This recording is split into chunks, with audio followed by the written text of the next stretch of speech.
This is problem 4-39. It's on page 199. A piston cylinder device initially contains steam at 200 kilopascals, 200 degrees Celsius, and 0.4 cubic meters. At this state, a linear spring, where the force is proportional to the displacement, X, is touching the piston but exerts no force on it. Heat is now slowly transferred to the steam, causing the pressure and the volume to rise to 250 kilopascals and 0.6 cubic meters respectively. Show the process on a PV diagram with respect to the saturation lines and determine A, the final temperature, B, the work done by the steam, and C, the total heat transferred. Okay, after you've referenced the problem statement, you may want to turn to page 169. There's something buried in the context of an example problem that we're going to use. Anyway, let's start off by sketching the system and trying to wrap our heads around what's going on here, understand it. So let's see. Here's the piston, there's a spring connected, and we've got water in the system. Heat is going to be transferred in. The initial pressure for this state 1 is 200 kilopascals. The initial temperature, 200 degrees Celsius. The volume, 0.4 cubic meters. And the initial force on the spring is 0, so the spring is not compressed at all.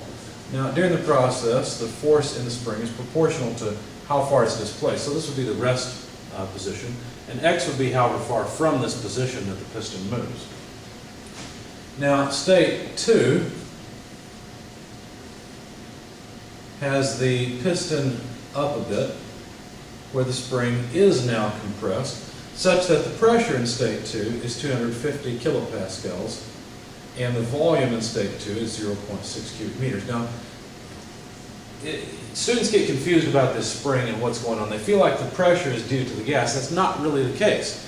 The pressure in the system is due to the added force from the spring.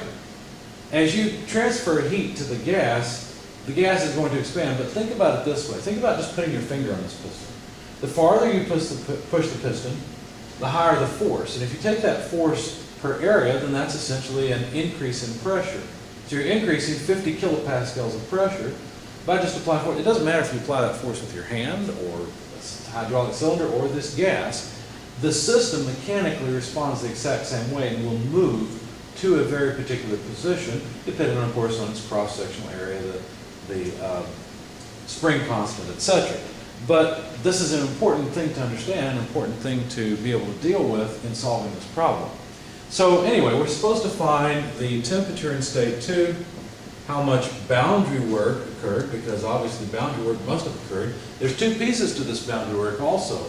In the boundary work, the piston has to push the atmosphere out of the way, and it has to compress the spring. So those two will be wrapped together, and we need to know how much heat transfer occurred. So here's the questions. Here's the things we'd like to find: temperature, heat transfer, and boundary work. So we probably better use an energy balance to solve this.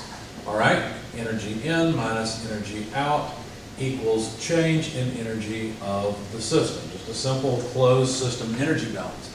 How does energy flow in? Well, energy flows in via heat. How does energy flow out? Well, it flows out via boundary work. Okay. Now, how does the energy of the system change? Well, this is water, and so that water can only contain internal energy as far as we're concerned. We're not interested in any kinetic or potential energy changes. They would be small in any case.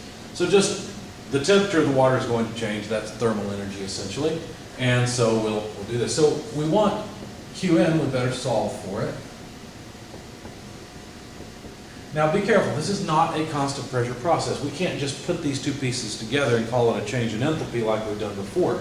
We will have to keep them separate. So let's do this.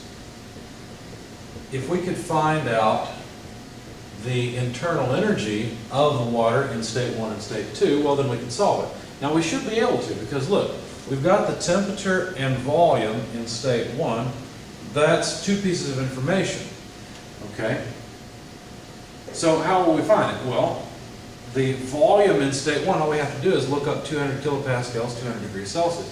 What you'll find, I've been saying water and you're probably thinking liquid, but if you look this up, you'll find that actually it's steam. So the water is in the vapor phase, all of it is in fact, and you can look up the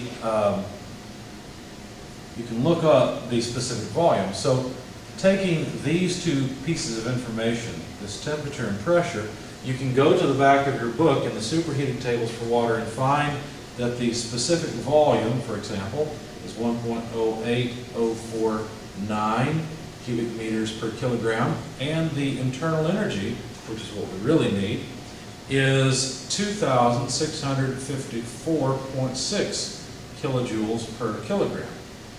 Well, that was nice. We took care of U1. How about U2? Could we get that?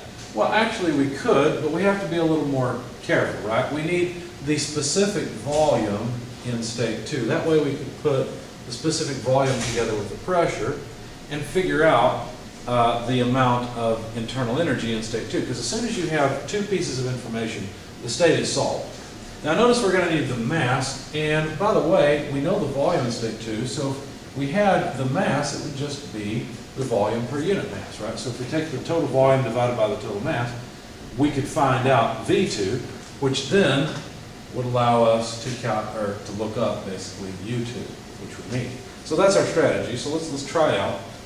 The mass in the system is the total volume divided by the specific volume. That's why I wrote it down while I was looking up the internal energy. And so that's 0.4 cubic meters divided by the specific volume, 1.08049 cubic meters per kilogram. Cubic meters go away, we're just left with kilograms.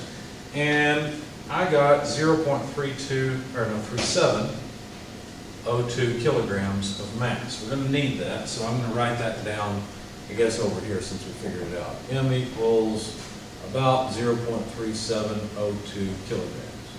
We'll have to erase that in a minute to continue with the energy balance. Now we can find the specific volume in state 2. In fact, it's over here, so let's just write it in. It's 0.6 cubic meters divided by the 0.3702 kilograms.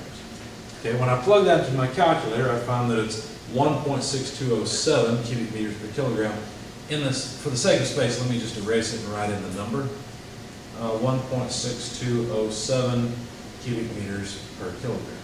Okay, so that's where we get our mass and our specific volume in state 2 from. Now we should be able to look this up. There's one problem. If you go into the tables, you'll find that we do not have a superheated table for 250 kilopascals. We've got one for 200 and one for 300. Further, we don't have this number, this specific volume, in either one of those tables. So you have to do one of two things. You either have to perform a double linear interpolation, which is inherently inaccurate, not a good idea, or you have to use EASE, the engineering equation solver, demo of which is included with your textbook. I've posted on Blackboard a copy of EASE. It's a limited version, but it will still do calculations for you. You just can't save your programs. And what I've done as well is I have taken a screen capture of the program I wrote and used. All I did was I found an example, modified it until it did what I wanted. And so I took a screen capture of that with the results and put it in the PDF document, the solutions for this. So anyway, you'll get those and be able to look them over. But the results I got, basically, I found T2 and U2 by plugging in these two properties into EASE and telling it, look, I'm dealing with water. I want to use this particular model for water. Here's the pressure. Here's the specific volume. Now give me the temperature and give me the internal energy. What EASE gave me was 3,312 kilojoules per kilogram for the specific internal energy and 605.8 degrees Celsius for the temperature. Now, one of the things they asked us to find was, in fact, the temperature in state 2. So let's write it in up here, 605.8 degrees Celsius, the box around it. Okay, so it came from here. And now, I think we've got everything we need. Let's see, what about the boundary work? No, the boundary work, we still don't have that. We've got to somehow get the boundary work. How can we do that? Well, remember, boundary work is the integral of PdV. It's the integral of pressure over volume. If we had an idea of what the pressure versus volume looked like, we could add up the area beneath the curve, whatever it happens to look like. We could add up the area beneath the curve between the two volumes, because look, we've got V1, we've got V2. Both are in cubic meters. All right, in fact, let's just go ahead and write those in. We know that they are 0.4 and 0.6 cubic meters. But what does the curve look like? Well, stop and think about it for a minute. as the volume, or as the piston moves up, the volume is going to increase proportional to just the height, right? However much height that the piston moves up, that's how much the volume would increase. Now the pressure is also proportional to the increase in change of position. What that means is that the force is proportional to the increase, and so basically the pressure will be just proportional to the volume. As the pressure goes up, or as the volume goes up, the pressure will go up because we're just compressing a spring. So basically it's going to be a linear line. That's what that really says, because this spring is a linear spring. Now, the initial pressure was 200 kilopascals and the final pressure was 250. But there's more to this diagram than just adding up the area under the curve. Notice that the pressure initially is all pressure due to the local atmosphere and the weight of the piston. That does not change. So this area down here is the boundary work associated with pushing the piston and the atmosphere out of the way. Okay, that's what this area is. This area, this triangular area, is the area associated with doing work against the spring. So there's boundary work against the spring and boundary work against the atmosphere / weight of the piston that has to be performed. So anyway, the point here is that this is, really that area is the integral of PDV. So this area is the total boundary work. Now, just geometrically, you can see that to get that area, it's pretty easy.